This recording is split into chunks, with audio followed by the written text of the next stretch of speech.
everyone, welcome back to Violetartistry. I am severely out of practice on this. It's been forever since I've been here, so bear with me.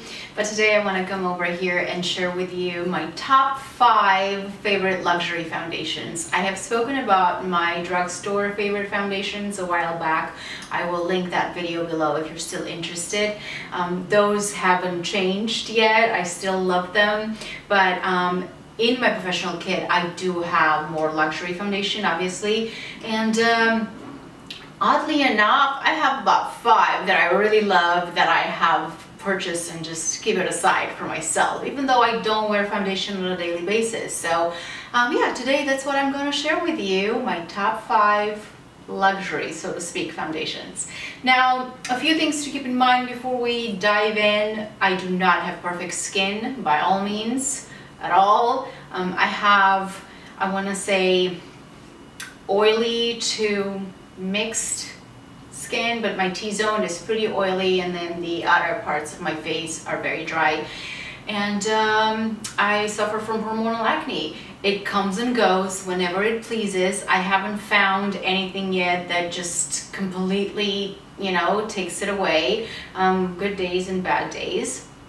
Right now I'm on Retin-A, which oddly enough makes my skin even more oily. I've read about it, and it just, like, everybody seems to have all these like peeling and dryness, but my skin is just, I don't know, it seems to give out even more sebum than usual. So granted, the Retin-A has helped, so I don't have any more bumps. I didn't even want to keep the pictures I took before I went to the dermatologist, because every time I looked at them, I just wanted to cry.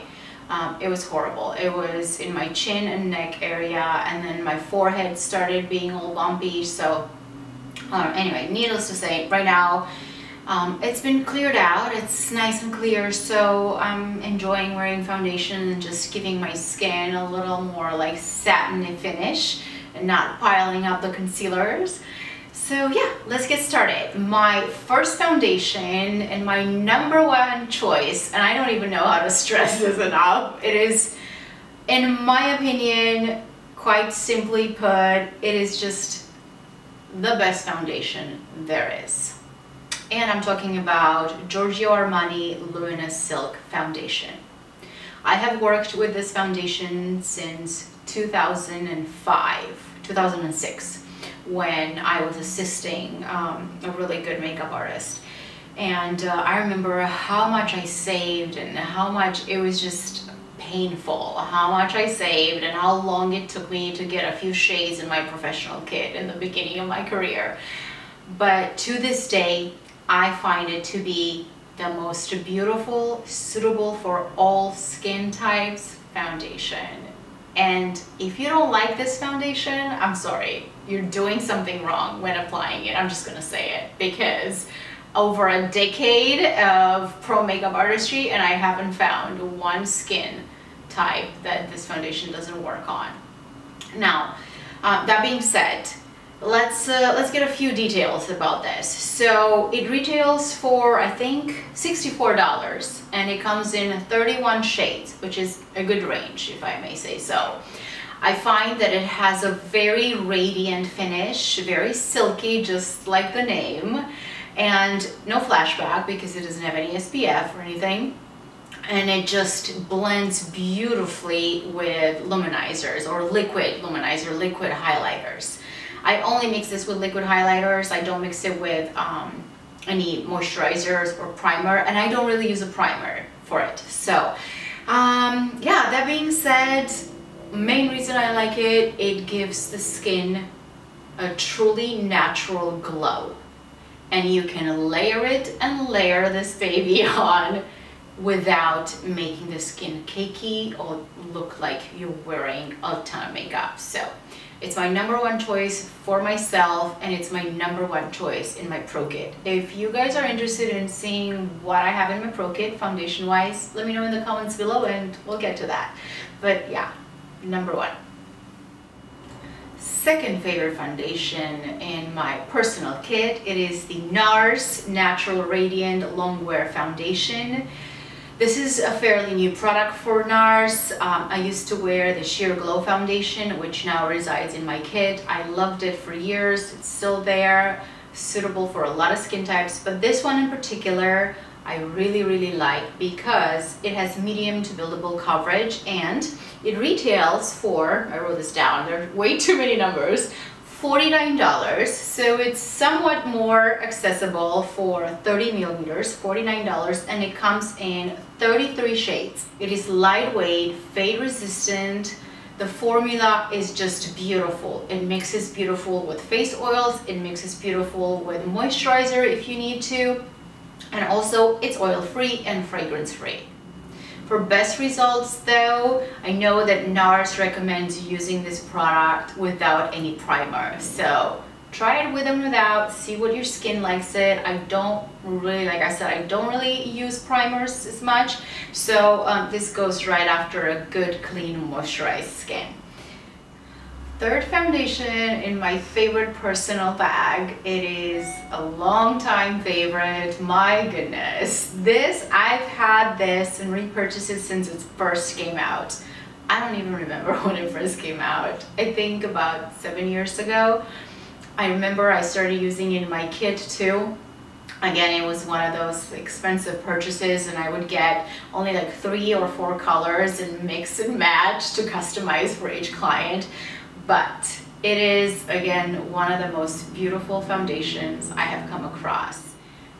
Has a radiant finish, medium, I would say buildable coverage, but the point of this foundation is to have a skin-like texture. So I wouldn't build on too much. I would go for something else if that's what you're looking for. The downside of this is that, oh, Chanel, it comes in 10 shades. Enough said. But if you happen to be one of those 10 shades or be able to mix and match to get your color, then it's beautiful. Fourth foundation that I really love, it's not really a foundation, it's called a No Foundation Foundation Serum by Perricone MD. Now this retails for $60, and it's Perricone's MD bestseller makeup, no makeup product, so to speak. Now, there's a lot of debate on this, on how versatile it is, because it is the only shade that they have. If I would have to describe it, is a light medium beige. However, they do have a no bronzer that you can mix with it. I'm just not, yeah.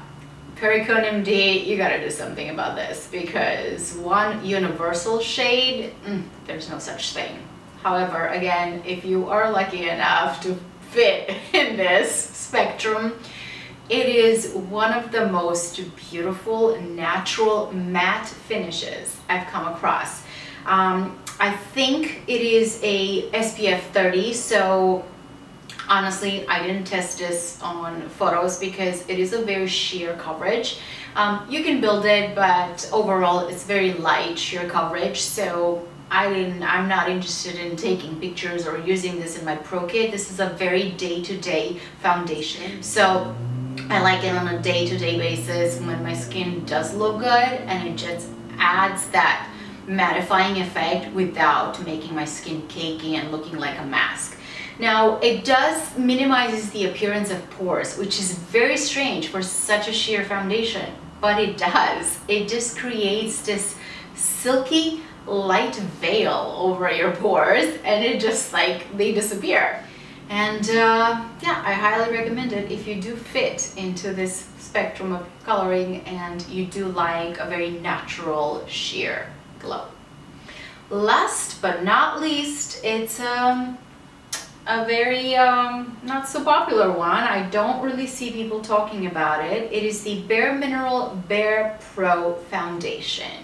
Now this is a full coverage foundation, and unfortunately I have found that it only works with the BarePro Mineral Foundation brush.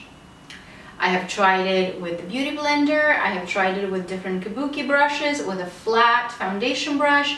for some odd reason, BareMinerals just made that brush, I'll insert a clip of it, to just perfectly go along with this foundation. Now, this retails for, let's see, $34, and it comes in 30 colors, 30 shades, which is beautiful. And I want to say, as far as the finish, it has a very soft focus, so to speak, matte finish. You can definitely build this up. It is oil-free and long-lasting. It does say on the website that it lasts 24 hours. However, I have never worn a foundation for 24 hours, nor do I know anybody who does that. But if you do, let me know. Now, that being said, again, this is formulated with no parabens, no sulfates, so clean product. And yeah, out of all these, I would say that this is the most coverage-wise, and this is the least coverage-wise. Now, if I would have to choose one, and only one out of these 5, I think you know the answer. I will go with Giorgio Armani Luminous Silk Foundation.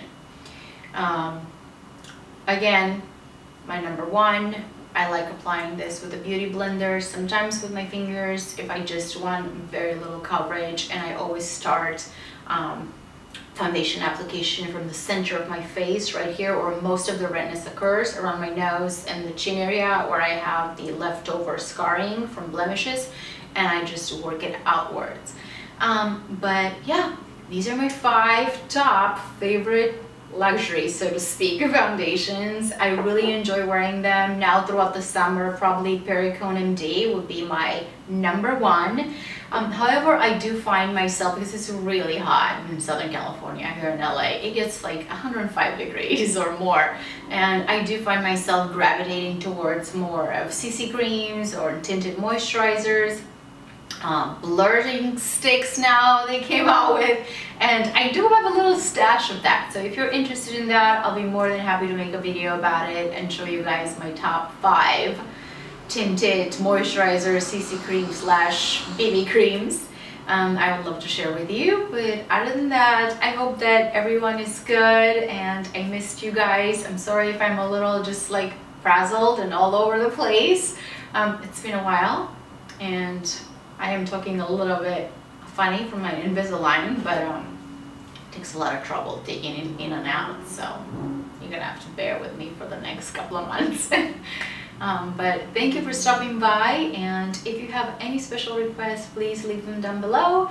And if you do enjoy all the information that I give you, share with your friends, because sharing is caring and it helps me. Thank you so much for watching, and I'll see you next time.